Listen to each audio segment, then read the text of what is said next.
In August of 2019, former U.S. Marine and presidential guard Trevor Reed was arrested in Russia on charges that he consistently has said were false. Reed was sentenced to 9 years in prison, where he endured inhumane conditions. After 985 days, Reed was freed in a prisoner swamp during the Biden administration. That was just 2 months after the start of the Ukraine war, which is now approaching its 4th year. Faced by the horror he endured, Reed trained relentlessly to regain his strength and would volunteer in Ukraine to fight the Russians. Trevor Reed is here now to share his story in his new book, Retribution. Trevor, as I just was saying to you earlier, thank you so much for taking the time to talk with us. We're so glad that you're back. As you know, we talked to your mom, your dad, your sister several times over the years that you were abused and held in a Russian prison. They kept fighting for you. At one point, your dad said, every day there is like an eternity. Every year that you're there is like an eternity. They fought for you. What kept you fighting? What sustained you while you were behind bars? A lot of it was knowing, that my family was there and missing me, my girlfriend, and that they were doing whatever they could to get me out. A lot of it was just, to kind of spite the Russians and kind of make, fighting them and resisting them like my life. And that's largely what my life consisted of while I was in there, was just resisting and, trying to make sure that they couldn't break me.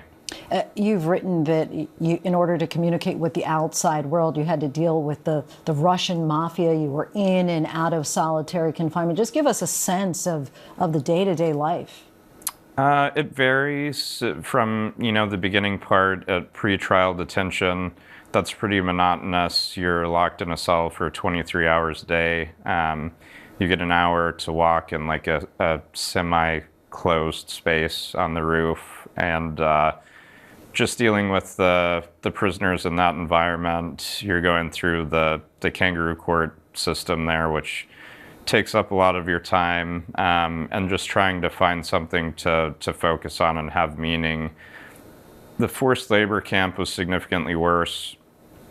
I had refused to work there because, I felt it would be unethical to work for a government who was wrongfully detaining Americans. And in response to that, the Russians punished me. So I was put into solitary confinement for usually about 15 days at a time, sometimes for longer, a month or longer.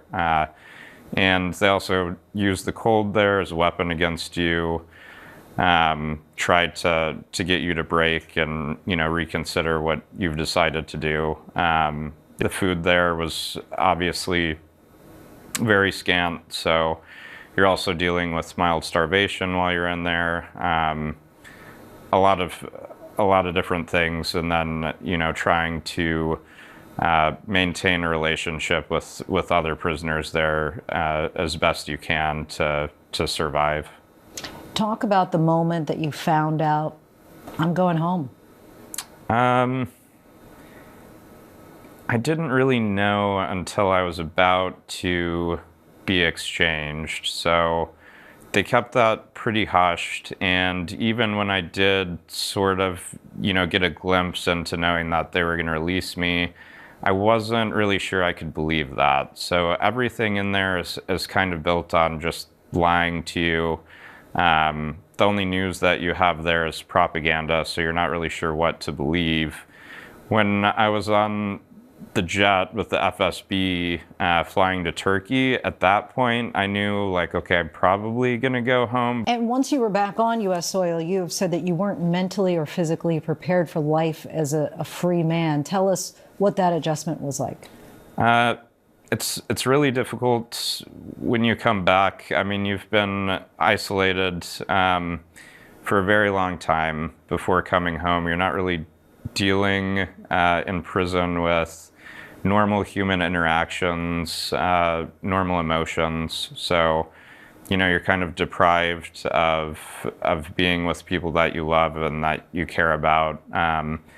and a lot of your daily interactions that you have with other human beings are more based on survival than they are, trying to live life. So when you come home, it's very difficult to go, from that survival mindset back into, I have people here who love me, who care about me, and trying to accept those emotions again, which you've, had to hide for survival. Obviously, it takes a lot of courage, a lot of conviction. Some might say it's even crazy after you've been held for nearly 1,000 days. You come back home, you're a free man, and then you say, I'm going to go back and fight against the Russians on the behalf of the Ukrainians. What compelled you? It was a combination of things. So obviously part of it was revenge. So I did feel that I needed to have that justice served, to know that they didn't get away with it, so that I could be myself again. But it wasn't only that. I also felt like, when Russia invaded Ukraine, I could empathize with the Ukrainians, and I understood, if what they put me through, what they put their own citizens through was as bad as it was, then what's happening in Ukraine must be much worse. And so I knew, I had the training and the experience to help them, and I had an ethical obligation to do that. And then the last part of it was, I wanted Russia to pay a price. Your time fighting in Ukraine ended when you almost lost your life from a landmine there. Do you feel that resolution? Are you glad you went back and fought? Yes, I am. I think if I hadn't gone back and fought, I wouldn't have been able to be myself. And I also would have had a nagging feeling of, I could have done something, but I chose not to help the Ukrainians.